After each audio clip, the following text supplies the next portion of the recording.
Parakan, kota kecil di antara Gunung Sumbing dan Gunung Sindoro. Minggu terakhir di bulan Desember tahun 1945 dihebohkan dengan fenomena aneh. Mendadak jalan-jalan dipenuhi dengan para pejuang dari Jawa Timur. Sementara yang datang ini khususnya dari Jawa Timur nih ribuan, baik yang lewat kereta api atau jalan kaki, yang paling banyak jalan kaki malah. Setiap hari orang datang ke Parakan saat itu diperkirakan 10.000. Kala itu, pejuang Jawa Timur sedang berjuang melawan para sekutu. Namun kenapa justru Parakanlah yang dibadati para pejuang Jawa Timur? Ternyata tujuan mereka berbondong-bondong ke Parakan untuk menyepuh bambu runcing. Kenapa harus ke Parakan? Dan kenapa para pejuang Jawa Timur rela berdatangan ke Parakan? Siapa sosok di balik bambu runcing?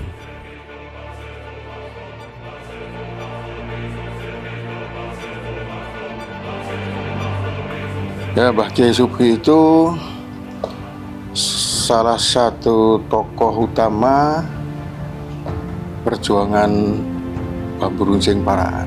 Jadi Mbah Sugih ini yang pertama kali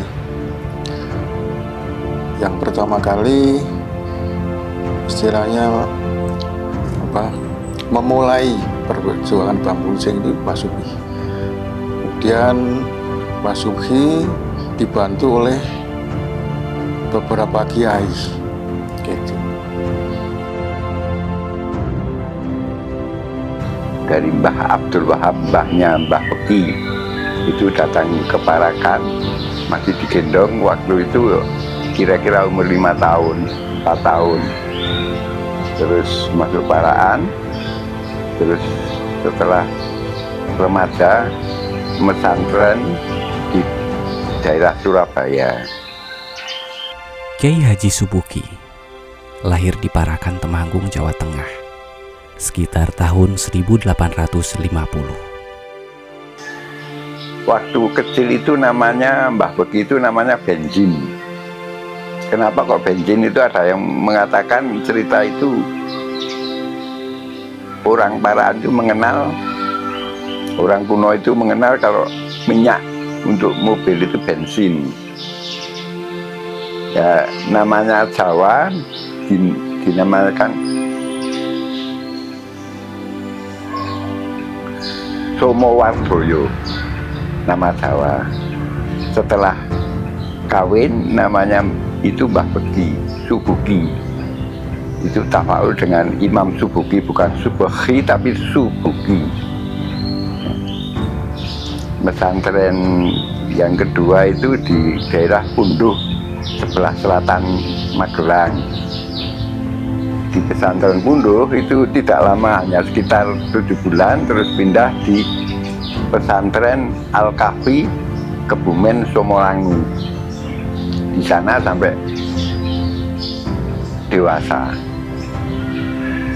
Setelah kawin, dia itu hanya petani biasa di Karangtengah itu, karena lahannya itu agak luas, yang mengelola itu tetangga. Terus Mbah Beki ada tahun 40 itu sudah ada perkumpulan di kawasanan namanya BMT. BMT itu Barisan Muslimin Temanggung, yang dikoordinir oleh, ada yang mengatakan Saifuddin Zuhri, yang pernah jadi Menteri Agama pada zaman Pak Karno. Ketika proklamasi kemerdekaan Republik Indonesia, beliau bersama para ulama dan kaum muda Temanggung membentuk Laskar Barisan Muslimin Temanggung, atau yang kita kenal dengan BMT. Pada tanggal 27 November 1945, Tujuan utama BMT ini adalah untuk mempertahankan kemerdekaan NKRI. Bagaimana itu menghadapi perjuangan kita, menghadapi penjajah. Itu yang berani mengacung itu Mbah Beki. Mbah Beki, saya usul, apa usulnya? Kita lawan saja. Walaupun kita mati itu tidak apa-apa. Itu harus taat dengan semboyannya ulama kuno, iskariman au mutsahidan, kita hidup mulia atau mati syahid. Yang kedua, hubbul waton minal iman, orang mencintai negara itu termasuk bagian dari iman. Terus apa yang kita banggakan untuk melawan penjajah? Kita satu, tawakal kepada Allah. Yang kedua, kita yang punya senjata pakai senjata, yang tidak punya kita bikin saja namanya bambu runcing yang dikelola oleh pemuda Ansor seluruh Paraan untuk ngelola, terus didoakan oleh Mbah Beki. Banyak orang yang pakai itu, mitosnya itu orangnya menjadi pemberani.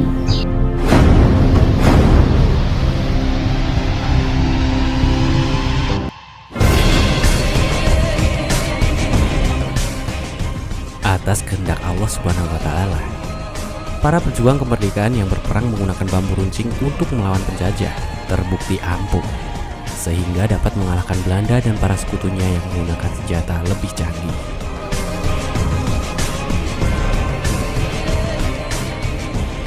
Sebenarnya saya itu juga heran, mengapa para pejuang Jawa Timur kok bisa datang ke Paraan itu?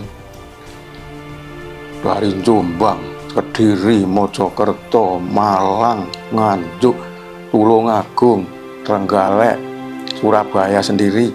Nah, ini kok bisa datang ke Paraan ini? Yang merintah itu siapa? Kalau nggak ada yang merintah, mustahil. Menurut saya mustahil.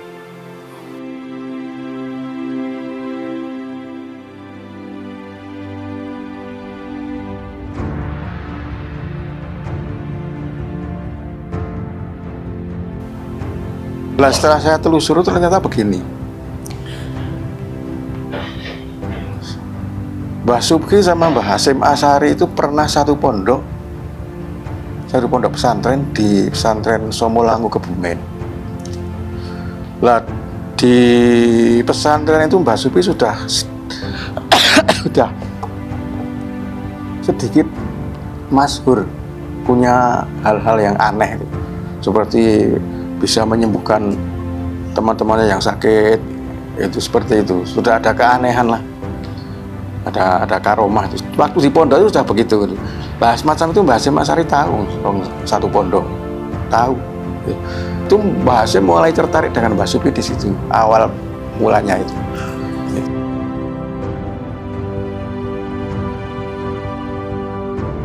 Nah itu orang-orang itu berbondong-bondong ke kota Paraan atau apa, ternyata Mbah Hasyim Asy'ari minta pendoanya untuk melawan penjajah.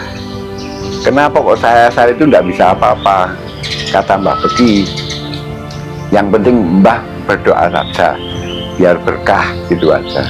Nah itu banyak tokoh-tokoh yang datang ke Paraan, termasuk Jenderal Sudirman.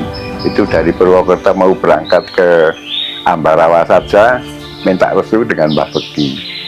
Karena ada orang ulama yang mengatakan kalau Mbah Beki itu sekarang itu minta apa saja dengan Allah akan dikabulkan gitu. Jadi makanya banyak orang yang minta berkah sama Mbah Beki. Bahkan sebelum pertempuran 10 November 1945 yang terkenal heroik itu, Bung Tomo dan para pasukannya juga menghadap Kiai Subhi.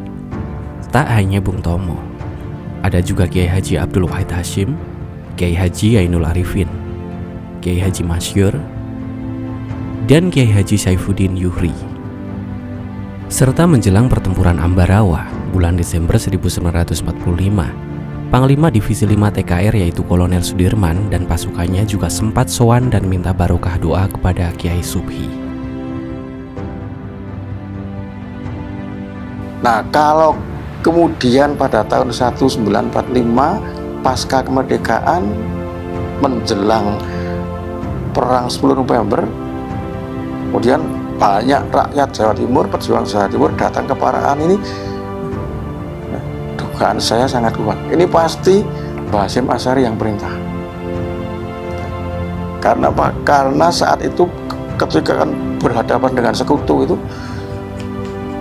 semua bingung mau berjuang bagaimana. Nah, Parakan ini sudah muncul bambu runcing ini. Nah, kemudian rakyat Jawa Timur dan banyak datang ke Parakan ini. Nah, saat itu yang istilah perintah yang diagungkan itu perintah dari kiai. Kalau perintah dari pemerintah malah kurang diperhatikan. Kiai bilang apa itu, ya itu. Maka sangat mungkin bahwa rakyat Jawa Timur datang ke Parakan itu memang diperintah Mbah Hasyim Asy'ari. Karena ribuan, puluhan ribu. Jadi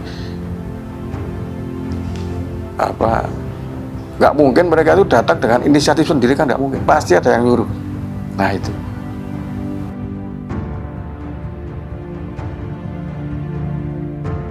Orang datang ke Parakan saat itu diperkirakan 10.000 orang masuk kota Parakan ini.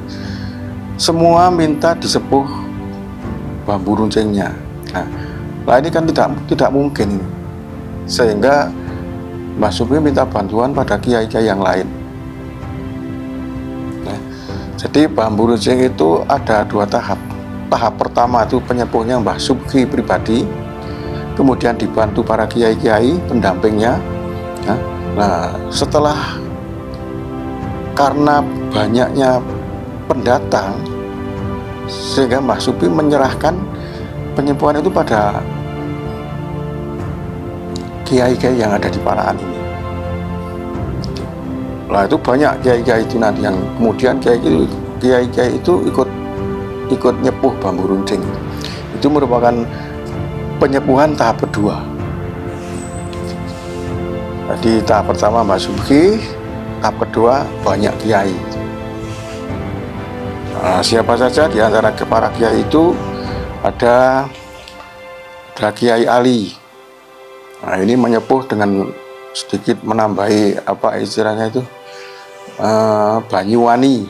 Jadi para pendatang itu orang yang nyepuh itu diberi air berani itu. Kemudian Mbah Kyai Abdurrahman ini menyepuh menambahi dengan segolegi. Segolegi itu nasi manis ya, untuk kekuatan ya. Kemudian ada lagi Kiai Mandur Temanggung, ini juga ikut nyepuh. Dulu Kiai Mandur Temanggung itu di Parakan. Ada lagi yang terbagian nyepuh bambu runcing waktu itu Mbah Kyai Sumo Gunarto. Ini yang yang nyepuh saat itu. Selain itu yang nyepuh di luar lingkup Kauman ini juga ada, seperti Kiai Sayuddin Jedis, ya, Kiai Afif Mastur, ini juga menyepuh, dan lainnya juga masih ada yang lain. Itu di antara para kiai-kiai yang nyepuh bambu runcing tahap kedua. Jadi intinya penyembuhan bambu runcing itu berlangsung 2 tahap. Gitu. Nah, tahap pertama Mbah Supri, ya, karena tidak mampu saking banyaknya orang yang datang, sehingga Mbah Supri menyepuhnya ketika banyak orang datang itu sudah tidak per orang tapi sudah setiap pasukan, satu pasukan disepuh, satu pasukan disepuh gitu.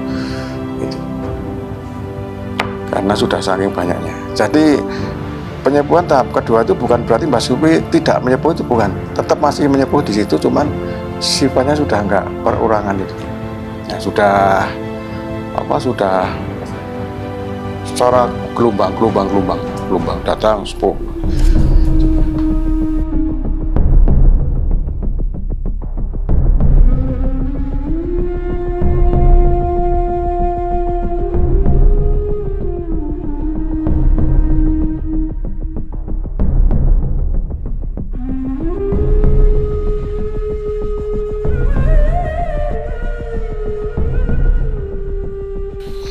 Mbah Beki kok sampai seperti ini. Kalau saya mendoakan terus tiap jamnya berapa ribu saya tidak mampu, terus punya anak buah bikin struktur, banyak yang bisa mendoakan. Ada sekitar 10 kiai-kiai yang muda-muda itu ikut mendoakan, yang membuat doanya Mbah Beki. Di antaranya untuk berangkat perang itu aja doanya. Nek soal mendoakan Bamurincing kami belum tahu, tapi nek untuk berangkat perang hanya Bismillah bi'aunillahi, Bismillah bi'aunillahi, Bismillah bi'aunillahi, Allahu ya hafizu, Allahu ya hafizu, Allahu ya hafizu, Allahu akbar, Allahu akbar, Allahu akbar, Fansurna alal qaumil kafirin. Itu doa untuk berangkat perang. Insya Allah akan selamat dan menang. Itu yang didengung-dengan oleh Mbah Beki.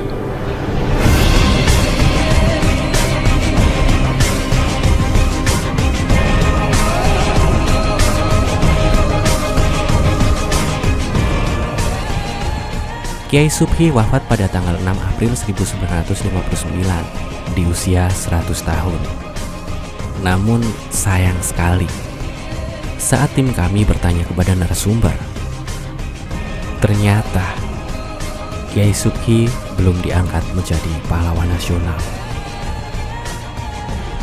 Jika mengingat jasa-jasa beliau, seharusnya beliau diangkat menjadi pahlawan nasional.